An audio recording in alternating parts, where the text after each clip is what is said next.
Ah, Magandang umaga po sa inyong lahat. Ah, po, pagbati po siyempre sa akin pong iglesia na kinaaaniban sa UCP Indang. Ah, at nabanggit nga po sa akin ni Pastor Orphan na 8 po ang naka-deploy, tama ba yung term ko? Naka-deploy na lay preachers mula sa inyo pong iglesia. Kaya marami pong bakanting kasi kasama nga pong pamilya. Kagaya po nung ako, isa rin pong kaming kabawasan na pamilya sa church ngayon kasi nandito nga po kami.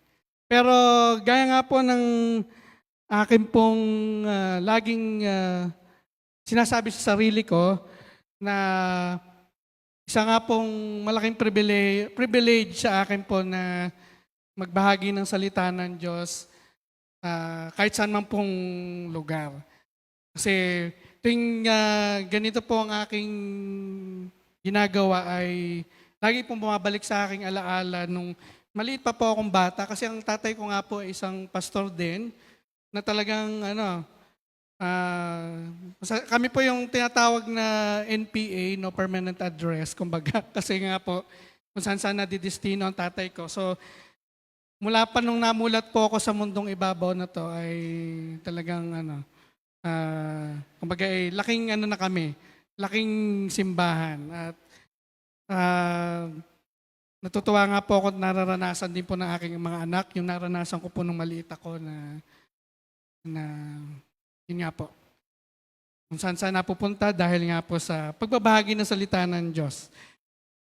Ako nga po ay gaya nga po nung nabanggit ni Pastor Orfa, ako po ay Bible School graduate. So technically ako po ay pastor, pero ang pagtawag po sa akin ng Diyos ay akala ko ay yun na. Nung graduate po ako sa Bible School, akala ko pastor na agad ako. Pero yun nga po, na-realize ko after almost 30 years, iba pala ang direksyon ng Panginoon po sa akin. Kasi nga po, yun nga po, ako po ngayon ay isang public school teacher, junior high school. Ang tinuturuan ko po ay mula grade 7 hanggang grade 10. At hindi naman po nalalayo. Ako po ay nagtuturo ng values. Kasi nga po, ang college degree ko po ay Bible School. So, automatic sa PRC na ilalagay sa values education. At yun na nga po. Kumbaga ay pinarealize sa akin ng Panginoon na ito ang gusto ko para sa iyo kasi mas malawak. Ito mas bagay sa iyo to.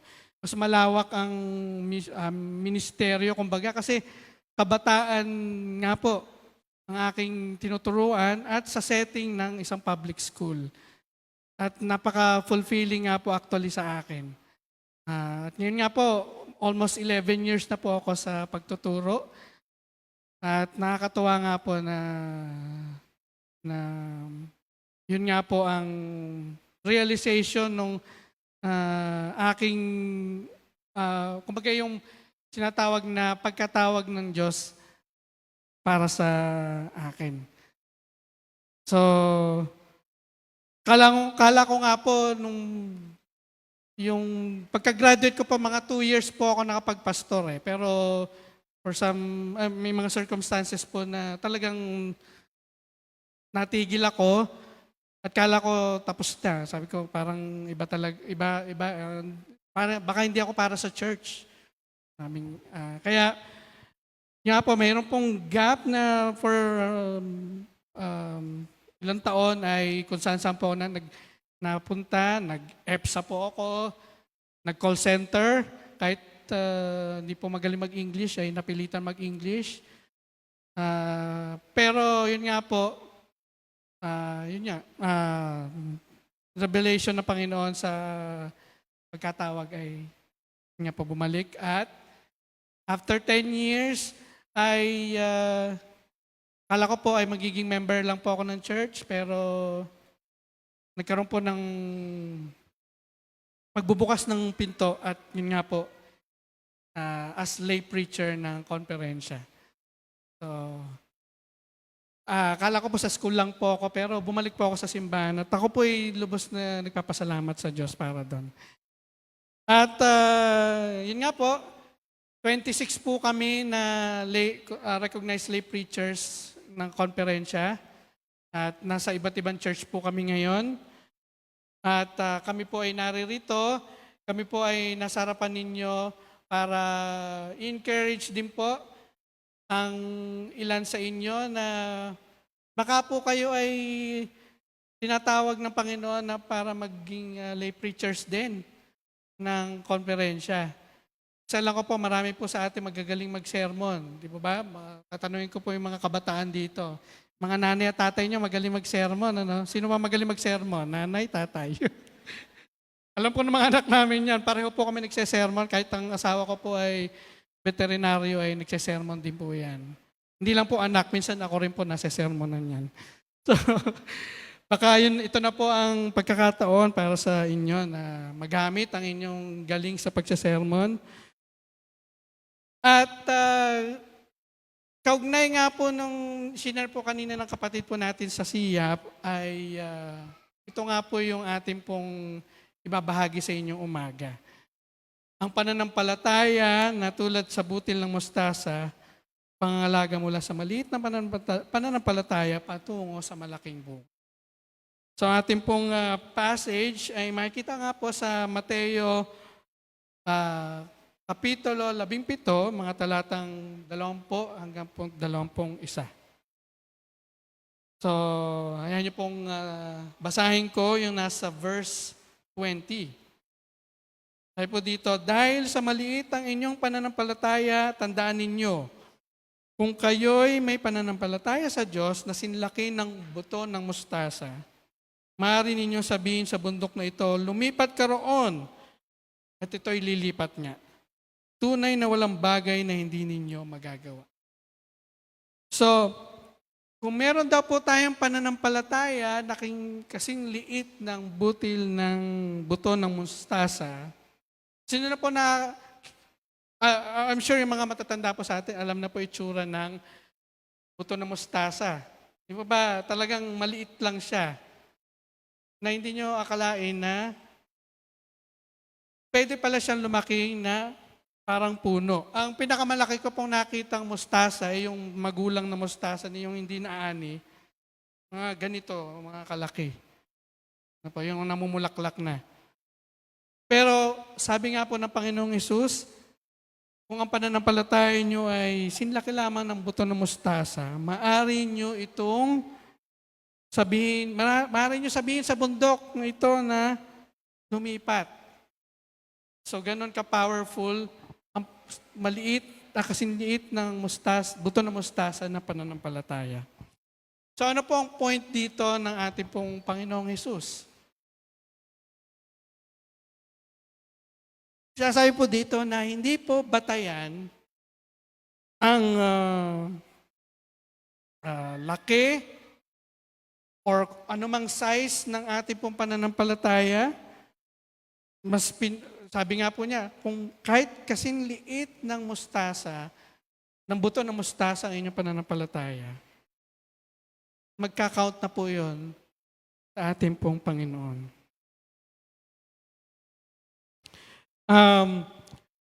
Parang sinasabi po na ating pong Panginoon na mas maigi itong maliit na, kasing liit na buto ng mustasa na pananampalataya kaysa walang pananampalataya. Kasi kung titingnan po natin yung context ng verse na pinagkuhanan natin, kasi nag-question dito yung, para ang event dito ay merong may sakit na bata na epilepsy. So, kung saan na raw po inilapit ng magulang, inilapit na sa mga mismong mga tagasunod ng Panginoong Hesus, pero hindi raw gumagaling. Kaya, sa frustration po ng ating po Panginoong Hesus, ay nasabi niya itong nasa verse 20. Parang sinasabi niya, hayaan na natin sa parang ganitong lengguwahe na, ano ba naman kayo? Kung meron lang kayong pananampalataya na kasing liit ng buto ng mustasa, yung bundok na nakikita nyo yan, kaya nyo i-move yan. Kaya nyo utusan na lumipat ka. Pero syempre, literal, mahirap paniwalaan yon. Pero kasi di ba ang Panginoong Hesus ay laging nagsasalita ng patalinhaga eh. Di ba? Parang yung iba po sa atin, pag may pinagsasabihan tayo, parang parinig. Pero may pinopoint kayo. So, ganun ang style po ng ating po Panginoon. So, sa madaling salita, ito pong context nito ay napoprostrate ang Panginoon na dahil nga parang ba't hindi gumagaling? Iyon na nga po. Ang point is, parang kulang ang pananampalataya. So, sinasabi po dito na kayo, tayo, lahat ay huwag mawawala ng pananampalataya. At sa tagal po natin sa pananampalataya, marami po ako nakikita dito na mga seniors na. I'm sure subok na tayo sa pananampalataya. At danas na po natin lahat ng pagsubok sa buhay at nandito pa rin po kayo. So para po sa mga nakababata, tingnan niyo lang po ang ating po mga seniors. So kung kayo ay nawawalan loob sa pananampalataya, tingnan niyo po ang ating po mga seniors. Nandito pa rin po sila. Kasi nga po, kung meron po tayong pananampalataya, kahit ano po ang bundok ng pagsubok sa ating buhay, kaya po nating, sa pananampalataya na yon, kaya po nating palipatin yan at paalisin. So nabanggit ko na po ang bakit sinasabi ng Panginoon na yung bundok na yan, pwede nyo paalisin kung ang pananampalataya nyo, kahit kasing liit lang siya ng buto ng pananampalataya. Ang point po dito ay, again, hindi po literal na papamove nyo yung bundok. Hindi po. Ang point po dito is, ang bundok ay maaring pagsubok sa buhay. Gabundok na problema, wala po yan kung tayo po ay may pananampalataya sa Diyos. At ang isa pa pong makikita natin dito, yung sinasabi po ng Panginoong Hesus, hindi po sinasabi niyang itry mo, hindi. Sinasabi po ng ating pong Panginoong Hesus, tiyak ito. Kung meron kayong pananampalataya ng ito, mas maigi ito sa walang pananampalataya kaysa walang pananampalataya. Ngayon, punta po tayo sa verse 21. Sabi po dito, ngunit ang ganitong uri ay hindi lumalabas kundi sa pamamagitan ng panalangin at pag-aayuno. Okay, so sa pananampalataya po natin ay, okay po, may pananampalataya tayo, yes.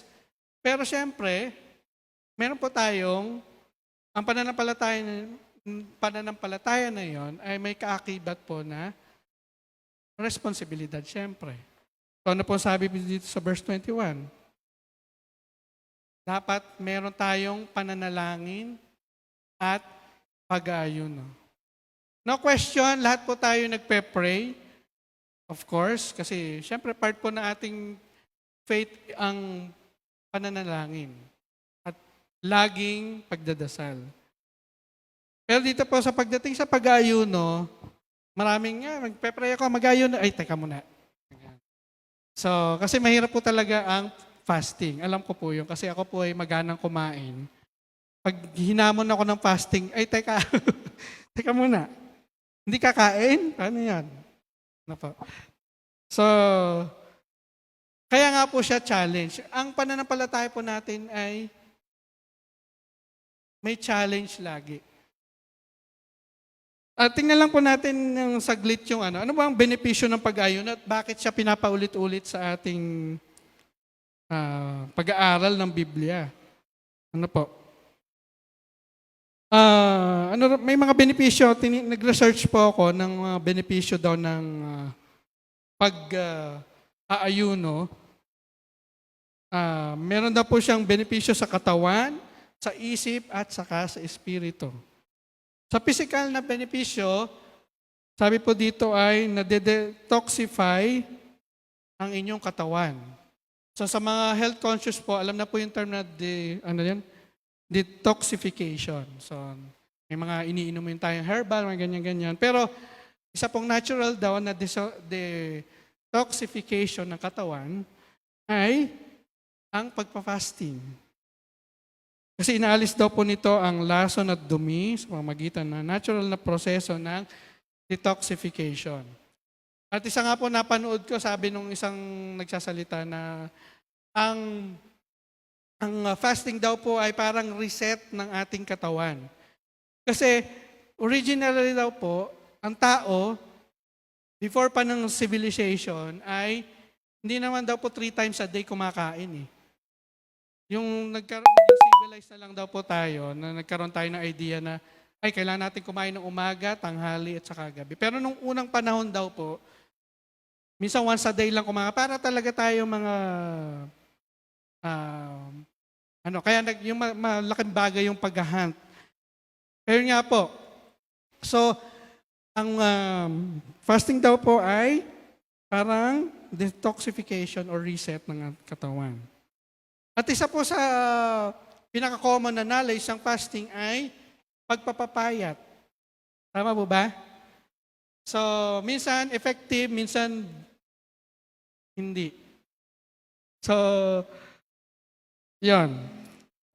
Minsan din daw po ay na-regulate daw po ang sugar sa dugo. Ewan kung gaano po ka-accurate, pero sabi po dito ay tumutulong daw po sa pagpapababa ng insulin resistance at maaaring makatulong sa mga may pre-diabetes or type 2 diabetes. So, medyo napapaisip po dito sa part na to kasi nga di po ba ang mga diabetic ay masama magutom? Tama po ba ako?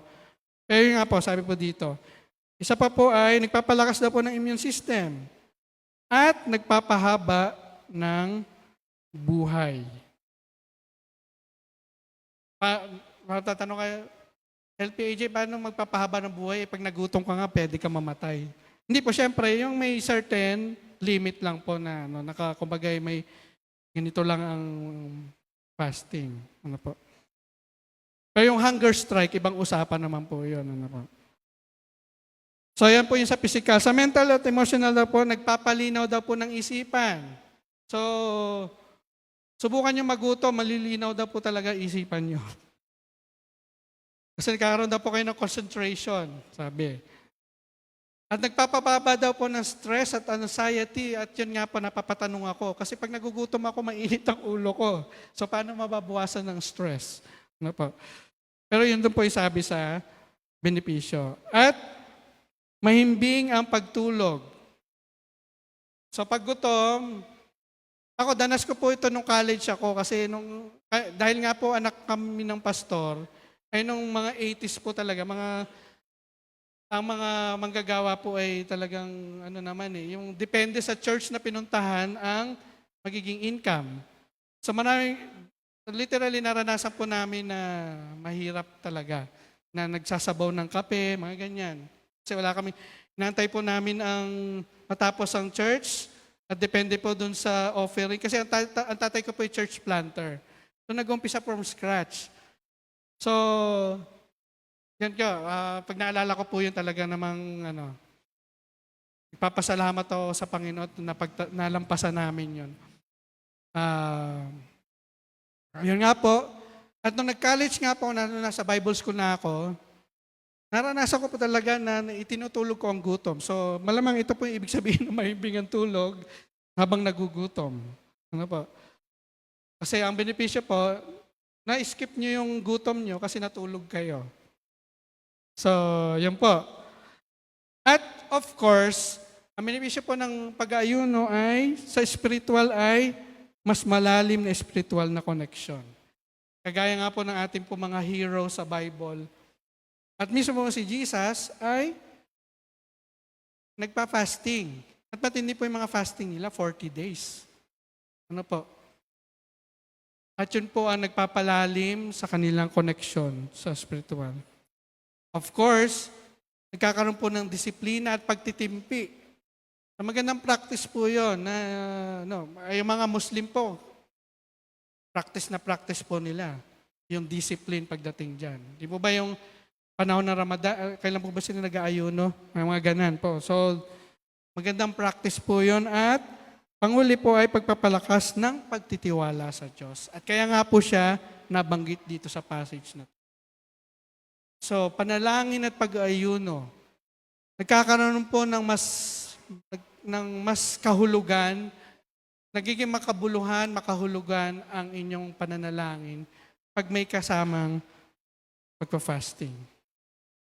So, ano po ang pwedeng hamon sa atin ng passage na to?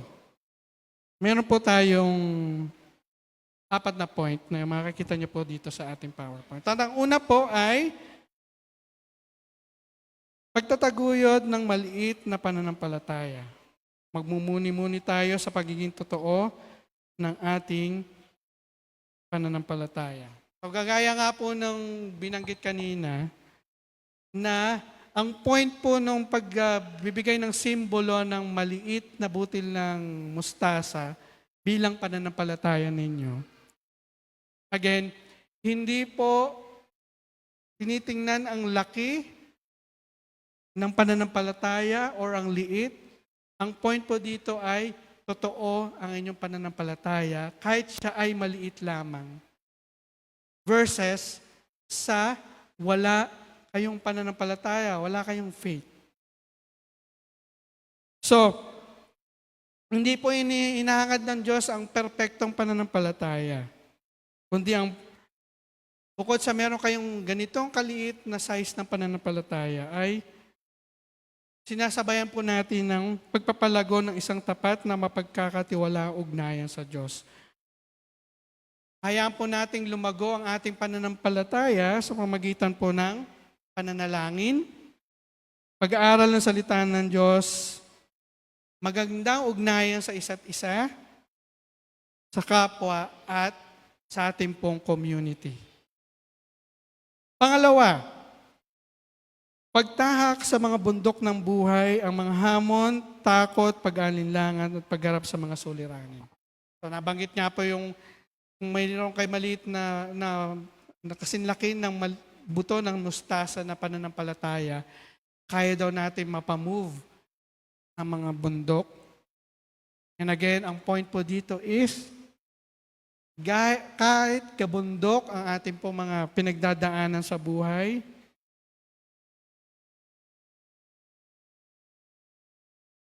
kaya po natin itong mapagtagumpayan. Sa magitan po ng gabay ng ating pong Panginoon, tandaan po natin lagi na siya ang ating pong kasama sa bawat hakbang ng ating pamumuhay sa araw-araw. So, pwede po natin sabihin bilang mananampalataya, bundok ka lang, mananampalataya ako. Pangatlo, ang pagyakap po sa kapangyarihan ng Diyos. Ang pagyakap sa kapangyarihan ng Diyos, paniwalaan ng katotohanan na sa Diyos, walang imposible. Kaya po natin, lagi, bilang mananampalataya, ito po yung ating, kumbaga, SOP, na hindi po tayo kikilos ng sarili lamang natin. Lagi po tayong hihingi ng gabay ng ating pong Panginoon. Sa desisyon natin, sa pangarap at pagkilos. Kung ang perspective ko po nung sinare ko po sa inyo kanina, nung ako po ay natigil sa pagpapastor dahil nga po sa mga circumstances na nung mga di maiwasan nung time na yon. Kasi ako po ay high school graduate to nag-Bible school ako. So imagine niyo po, batang-bata po ako. Lagu-lagu pa ng buhok ko noon. Kaya college, graduate ako, bata pa po ako. Medyo mukhang bata talaga ako. Kaya ang tendency po nung church na napupuntahan ko, parang hindi sila maniwala na, magpapastor tayo, parang totoy na totoy pa to. So doon po nagkaroon ng struggle nung mga time na yan. So nung natigil po akong magpastor na, kumagay, nawala na po ako ng chance na makapagpastor at nakatenga lang po ako. Napa-question po ako sa sarili ko, ano ba talaga ang will niyo, Lord? So kung titingnan ko lang madi-discourage na ako, sabi ko, ay hindi na, tatalikuran, buong buhay ko naman ako ay Christian na, try ko kaya hindi maging Christian. Yan po yung tendency ng mga anak ng pastor eh. Yung mga, kasi pinanganak na sila na nasa tsimbahan na, lumaki na nasa Sunday school, lumaki na nagsiswimming doon. Yung church na, punta po na isang church ng tatay ko, ito pong stage, nandun yung baptismal. So, minsan doon nagsiswimming. Habang so lumaki po kami literal sa church. Kaya hindi ko po alam, naranasan yung mga kapatid ko mas adventurous. Talagang trinay nila lahat. Ako, wala po ako ng chance na matry yon kasi ewan ko ba kung bakit. So yun, pero kung titingnan ko po ngayon, yung buhay ko ngayon, di ako makapaniwala na nandito ulit po ako. At meron pong pagkakataon na bumalik ulit sa original, yung bang pinangarap ko no, kasi kaya nga po nag-Bible school, pangarap ko pong mag-serve, magpastor. Pero yun nga po, ibang direksyon at nakakatuwa po. Nakakatuwa po talaga kung titingnan niyo po. Kung halimbawa ngayon nasa pagsubok kayo, parang hirap tingnan kung anong pwedeng future eh. Pero yun nga po. Ayun. So ako po makapagpapatunay sa inyo na kung nasa pagsubok kayo ngayon, huwag kayong mababahala kasi hindi nyo pa nakikita yung big picture. At hindi po matatapos yun. Kahit sinasabi ko po ngayon na ito na nga po ako, hindi ko pa rin po makikita kasi ang Diyos lang po nakakaalam. So sa Kanya po tayo hingi ng gabay. At again, wala pong imposible.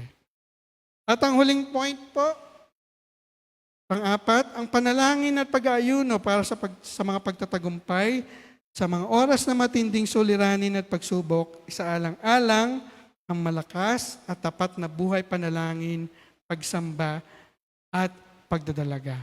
So, na-explain na po natin kanina yung meaning ng pananalangin na may kasamang pag-aayuno. At pag ginawa po natin ito, nadadagdagan ng meaning ng ating buhay pananampalataya. Mga gawain pong ito ay lumilikha ng lugar sa ating pong buhay para sa mas malalim na ugnayan sa Diyos. At ito po ay nagbubukas ng buhay natin sa Panginoon para tayo mas lumago pa at mas maging matatag sa pananampalataya. Kasi, pansinin niyo po, malampasan niyo po yung pagsubok na bundok at pag-aayuno, pagtagumpayan niyo. Alam mo, may schedule kayo na magpa-fasting kayo at napagtagumpayan niyo. Di po ba isa pong, kumbaga ay patunay na pwede natin malampasan ang mga pagsubok sa buhay. Nga po ay ating pong laging alalahanin, huwag po natin kalilimutan na yung makapangyarihang pagbabago ng pananampalataya po natin, katulad ng buto ng mustasa. Kasi ito nga po ang pleasing, nakakalugod sa ating pong Panginoon. Hindi po kailangan ng ating Panginoon na masyadong grande at masyadong ibinibida ang pananampalataya. Hindi po. Ang hinahanap po ng Diyos sa atin ay kahit maliit na pananampalataya lang yan. Versus sa walang pananampalataya. Sa mga gitan po ng panalangin, pagsamba, tapat na pagtitiwala, pagkilos at pagtatalaga, harapin po natin ang bundok ng buhay ng atin na may matatag na pananampalataya, na walang pong imposible sa Diyos. So, na po ay sa paghahayo po natin ngayon, kagaya po ng personal reminder po sa akin to na wag mong aalisin ang pananampalataya mo. Nga po ay ganoon din po sa inyo. Kaya yung po ang aking dalangin para sa bawat isa sa atin. Sa ngalan ng Ama, ng Anak at ng Espiritu Santo. Amen.